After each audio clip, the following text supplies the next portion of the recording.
am so proud to be the patron of this bill on the Senate side, and I'm happy to be here today advocating for the fundamental right to contraception. The conservative majority on the Supreme Court has really made it clear to all of us that the stripping of reproductive freedom and health care will not stop with the fall of Roe v. Wade. And in fact, Supreme Court Justice Clarence Thomas had said, let's think about Griswold. Let's reassess what we have been able to do in terms of protecting contraception issues. So despite the overwhelming public support for contraceptive rights, we're actually witnessing political opposition at an alarming rate. Right-wing extremists are actively opposed to access, to affordability, and to the availability of contraception. Now, more than ever, we have to take action. So I'm proud to be here and stand and send a message that the Commonwealth will protect Virginians' fundamental right to contraception. We are not going to allow extremist politics to interfere from these very, very personal healthcare decisions. This common sense bill, which is supported by over 90% of voters, will ensure that everyone can continue to access contraception in Virginia. And by codifying the right to contraception into state law, this legislation provides a legal foundation for protecting this essential right. As we all know, contraception isn't just essential or just about family planning.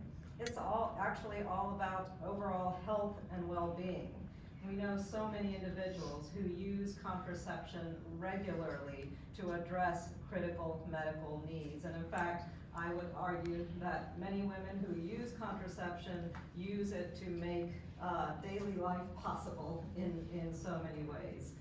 That they are able to go to work, that they are able to take care of their needs because of the medications that are available to them. So limiting access to contraception has far-reaching health implications, and it disproportionately impacts marginalized groups, including low-income individuals and members of our LGBTQIA communities. So making equitable access is a critical concern that we continue to pursue. The right to contraception legislation in Virginia is a crucial step towards ensuring reproductive autonomy and health for everyone. We can't afford to take it for granted, and it's incumbent upon each of us to stand up, speak out, and fight for the right to contraceptive care. I'm looking forward to continuing to fight for this bill, and I'm thankful for all the work that so many people have provided on this very important issue, and I'm delighted to have my co-patron from the House side come and share her remarks as well. Thank you. Good morning, and thank you for joining us today. I'm Delegate Price, and I'm honored to be working on this effort with Senator Hashmi and our amazing advocates. Our bills are in direct response to the clearly stated intent to come after the right to contraception. As a prolific poet and activist, Maya Angelou once said, "When people show you who they are, believe them the first time." So here we are, believing the words that right-wing extremists have shared after the fall of Roe v. Wade, where in writing, Supreme Court Justice Clarence Thomas showed us that the right to contraception was the next battleground for reproductive rights and health care. The Supreme Court upheld the right to contraception in 1965. And that's about the era that many of their extreme policies would take us back to if they had their way. But right here, right now, I'm proud to declare that Virginia is and will continue to be a safe haven for reproductive rights and freedom in the South, and that includes the right to access contraception. The people sent us elected officials to Richmond to protect their freedoms, and overwhelmingly, polling has showed that people on all points on the political spectrum want and expect to keep their right to contraception. This is a deeply personal issue for me. As many of you know, I fight not only for this right because I strongly believe in the right to contraception for family planning, but also for the right to contraception to manage a variety of medical conditions like endometriosis and, in my case, polycystic ovary syndrome. Without the use of contraception to manage my long list of PCOS symptoms, I would not be able to stand before you today, much less have done the work that it takes to represent the district I serve since 2016, or be the first Black woman to chair the oldest continuously running legislative committee in the nation as chair of House P&E. As we just passed the halfway point of the legislative session, it is exciting to share that our bills to codify the right to contraception have made it past the halfway mark. I'm also here today to reinforce my commitment to you all here today and everyone who relies on contraception across Virginia, that we will continue to get this bill across the finish line, and we hope that the governor is listening to your concerns. I will now turn it over to Ray, the Communications Director with Virginia Planned Parenthood.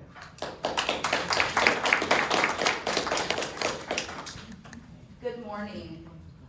My name is Rayanne Pickett, and I'm the Communications Director for the Virginia League for Planned Parenthood.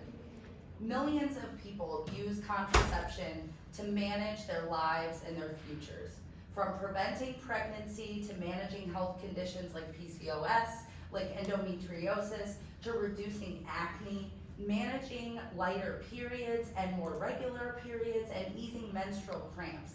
Everyone deserves access to reproductive health care that fits their needs. Whether to use an IUD, an implant, condoms, or pills is an individual decision.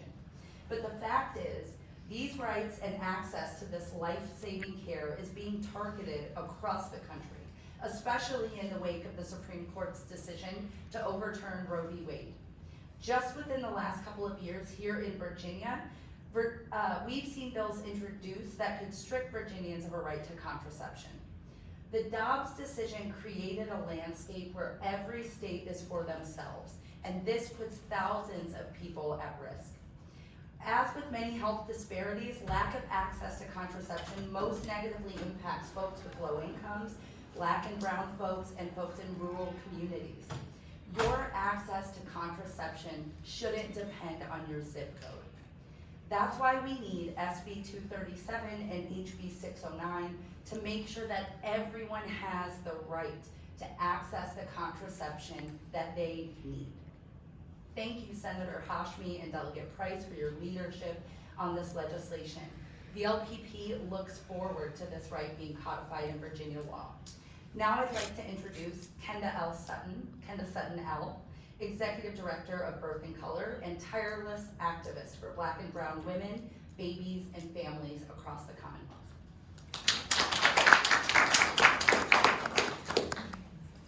Good morning. I am Kenda Sutton L., and I'm honored to lead Birth and Color and to be a part of the fight for reproductive justice here in Virginia, specifically for Black and brown individuals. From fighting to improve Black maternal health outcomes as a member of the Virginia Maternal and Data Task Force, to spearheading the campaign for doula reimbursement in Virginia. I know what is at stake in Virginia and across the United States. Extremists are bent on not banning all abortions, but also destroying the progress made on the full spectrum of reproductive health care, including access to contraceptives.